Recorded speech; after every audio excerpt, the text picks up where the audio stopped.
Jacob Juma at 12:34 p.m. on the 10th of December 2015 tweeted, and I quote, "The person who is obsessed with plans to kill me is William Ruto.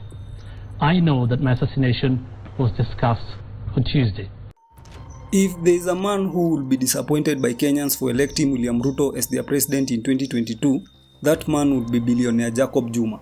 Sababu ni kwamba he spent most of his expensive time on X warning us about KBB, yani kuiba bila breaks. He even swore that he'll leave the country if Kasongo became the president. Jacob Juma's story begins in 1971, born to a humble couple in Mungore village, Bungoma County. Like many Omwami kids, he went through the local schools and finished high school at Bungoma High.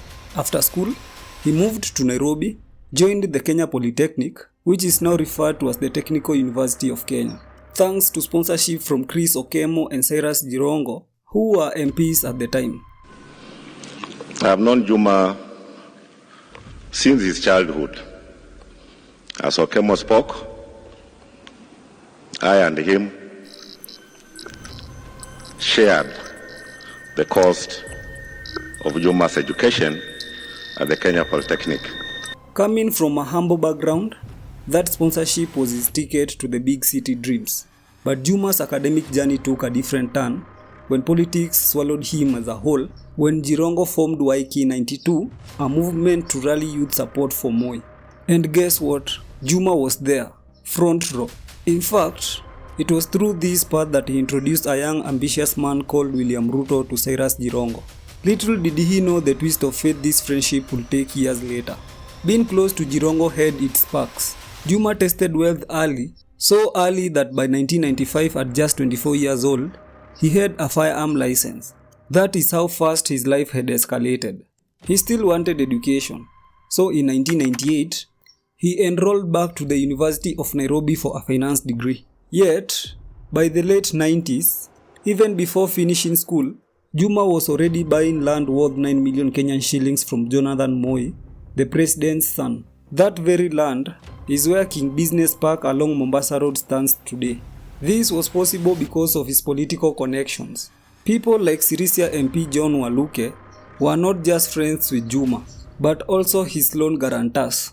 Together they ran Erad Supplies, a company that in 2004 won a 700 million Kenyan shillings tender to supply maize to the National Cereals and Produce Board. That tender, however, would later send Waluke to jail for defrauding the government. But for Juma, money was flowing. Risia Member of Parliament Major John Waluke will now spend 67 years in prison if he fails to pay a 1 billion shillings fine.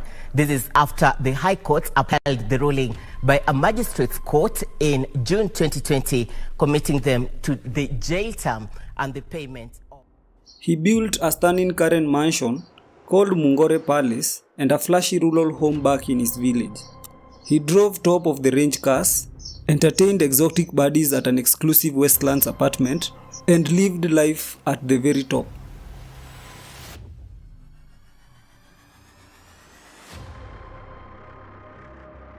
However, 2005 came with a major blow. Juma was dragged to court by Moi's daughter, Jennifer Jemutai Moi, for grabbing her Theta tea farm in Nandi. His business tactics were being questioned openly, but that didn't slow him down. In fact, 2012 became his jackpot year. Through Kotek Mining, he helped a Canadian company acquire rights to mine niobium at Mirima Hills, a deal worth a staggering 6 trillion Kenyan shillings. Can you guess his personal cut? A sweet 30%. That single deal transformed him from just a behind-the-scenes player to a bold whistleblower. When Uhuru's government revoked the mining license, Juma claimed that Najib Balala had asked for an 80 million Kenyan shillings bribe.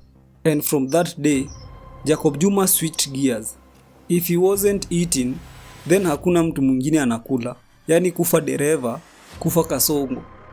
Balala told me that he desperately needed 80 million Kenyan shillings to buy a house because he sold his house on Miotoni Road in Karen.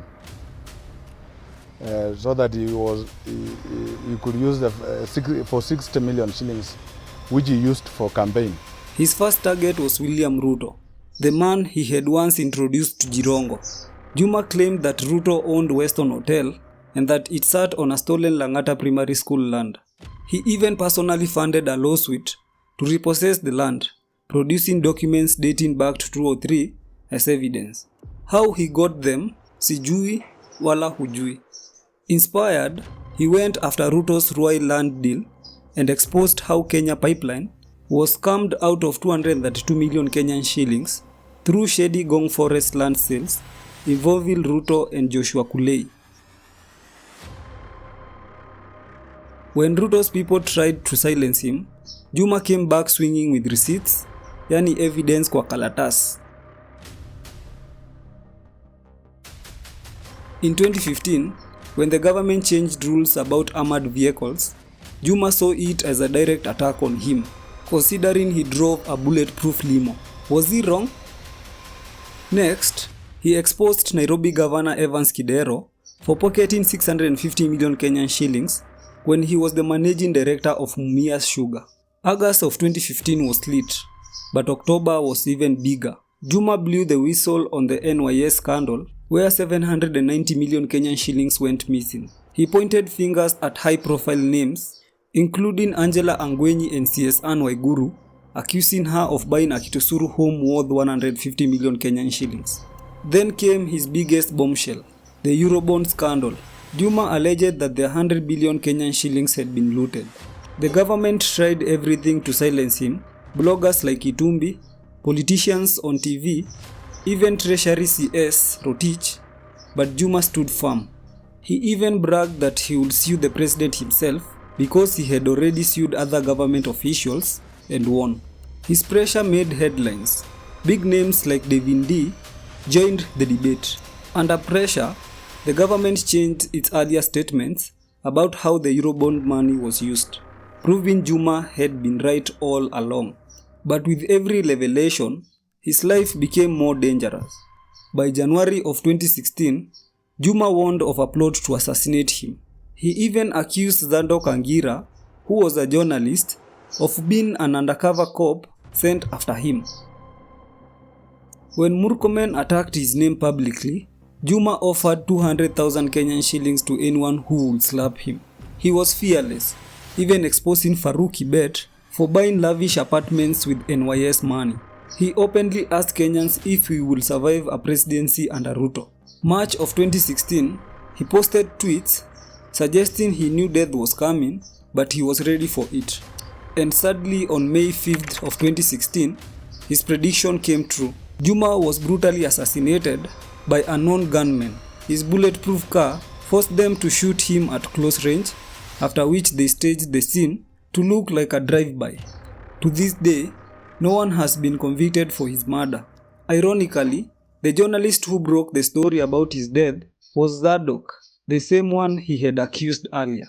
Jacob Juma left behind a wife, 2 kids, and an unsolved murder that still haunts the country. Yet, some of his tweets remain relevant and prophetic. Long live the legacy of Jacob Juma. Make sure to like, share, and subscribe.